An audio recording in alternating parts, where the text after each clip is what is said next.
Hey folks, welcome back to the next video in our series of caliber throwdown. You may or may not know, but we talked about the 9mm in our last video, and I will post that link.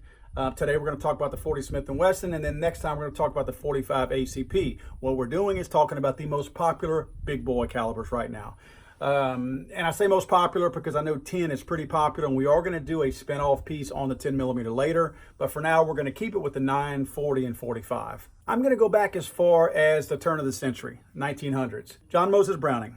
This guy can be tied to almost anything ammo or firearm wise that has any real staying power. And again, this is no different.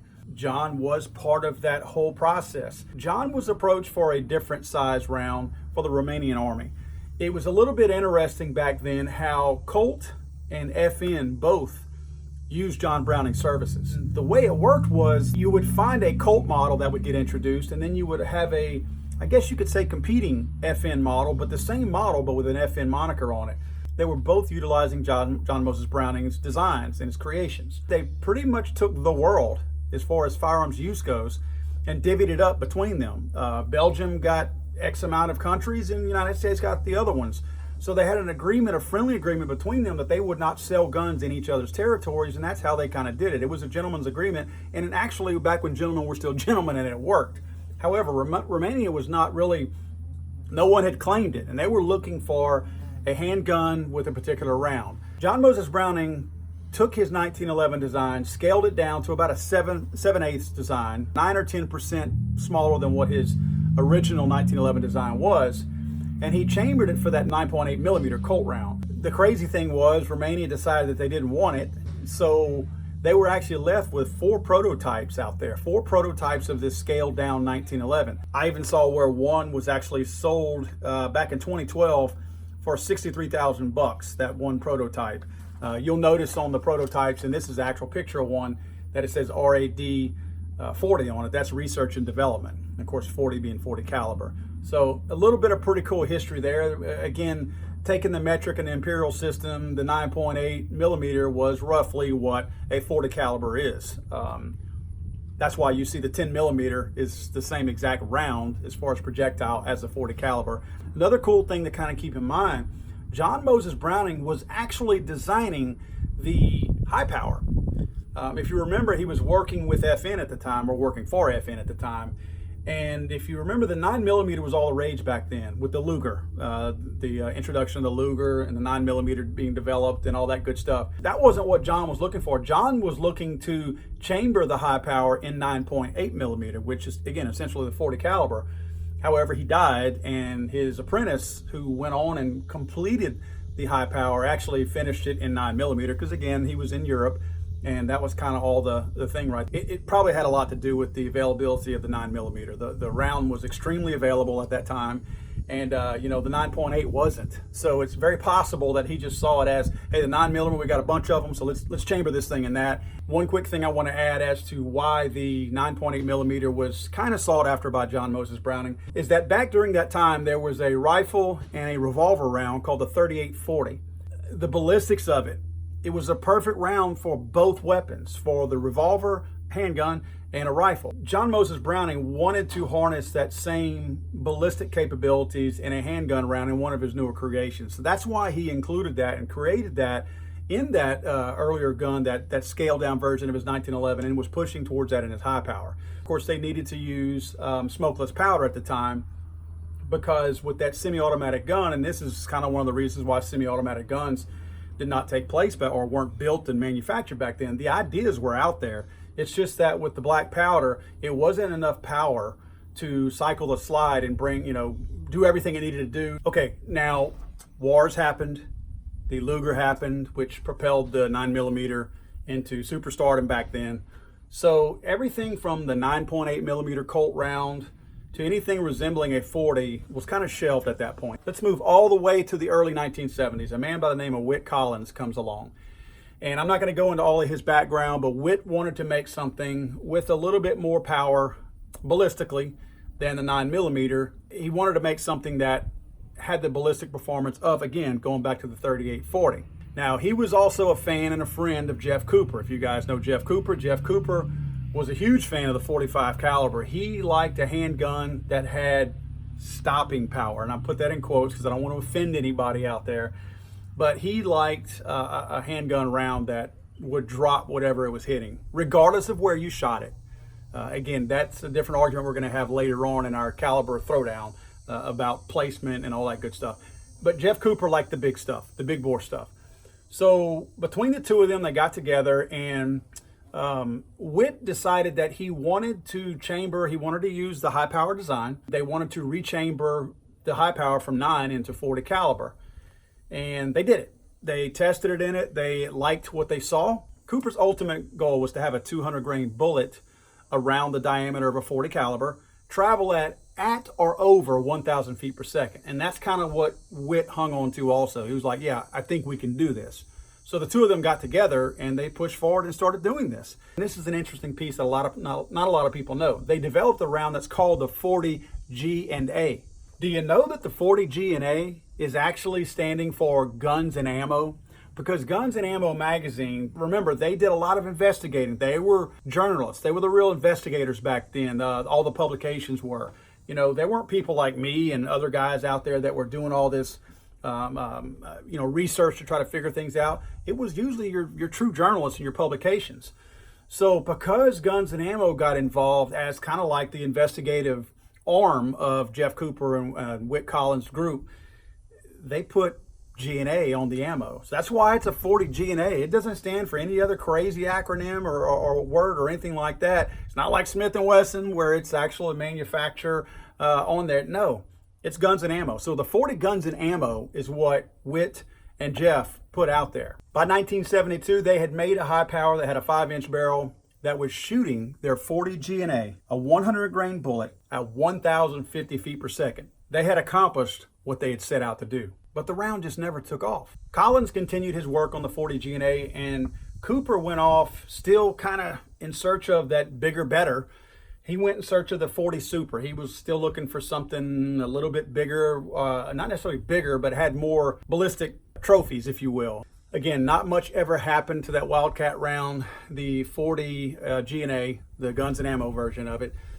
It just kind of died on the vine a little bit. It just never caught power. Of course, at that time in the United States, as well as the rest of the world, the 9 had finally kind of made its way over here, along with the 45. Remember, the United States was in love with that 45 for many, many years. That's why the 9 stayed popular in Europe and the rest of the world.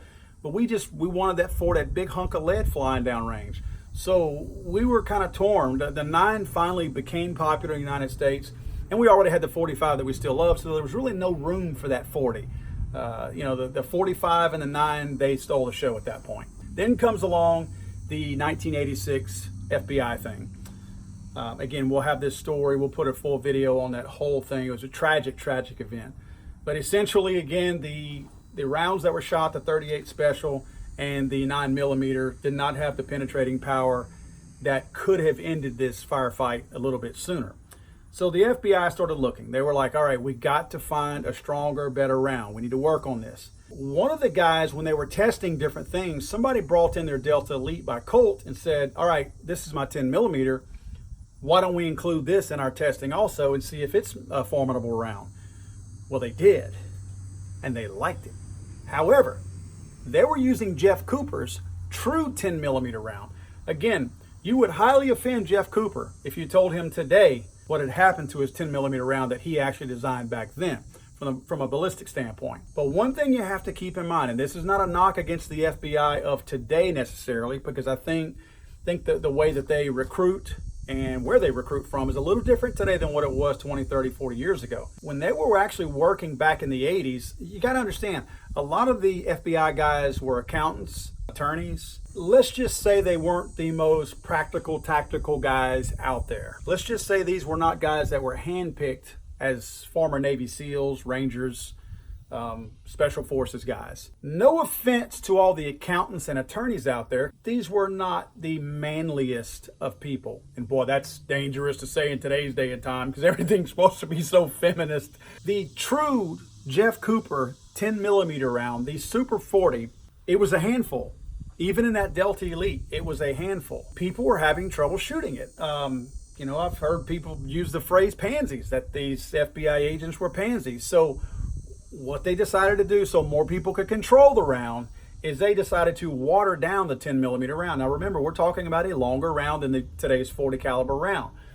They decided to water that 10 millimeter round down to make it, quote, recoil less, so that more of their recruits could actually manage the round.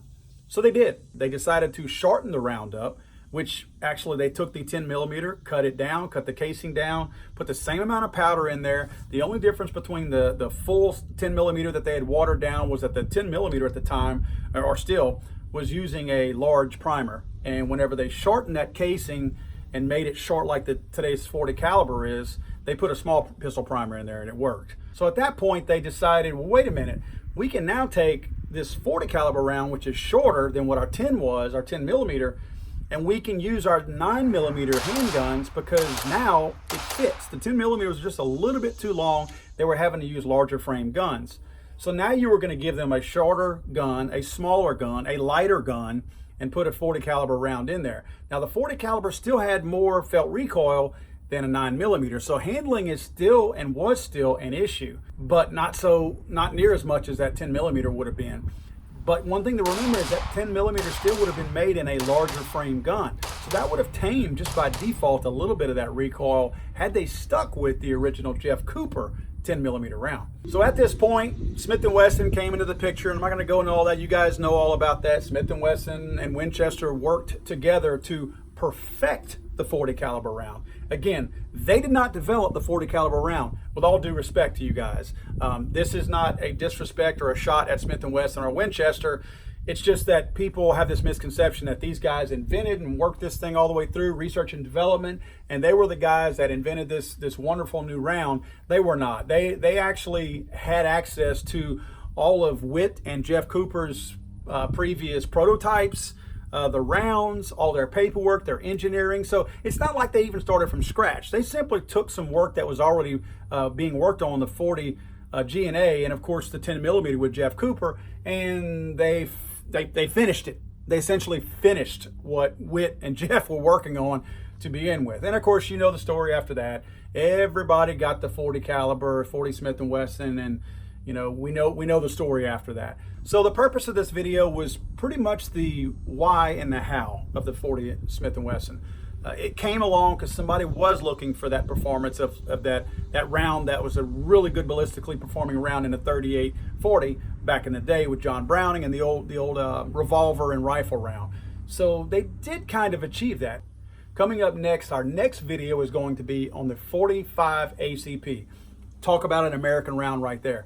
We're going to talk about that round, and then what we'll do is we'll take all three of these rounds and we'll use ballistic gel, we'll do some sheetrock, we'll do some clothing tests, we'll show felt recoil or illustrate the recoil, and we'll do a few things that will actually, I say open people's eyes.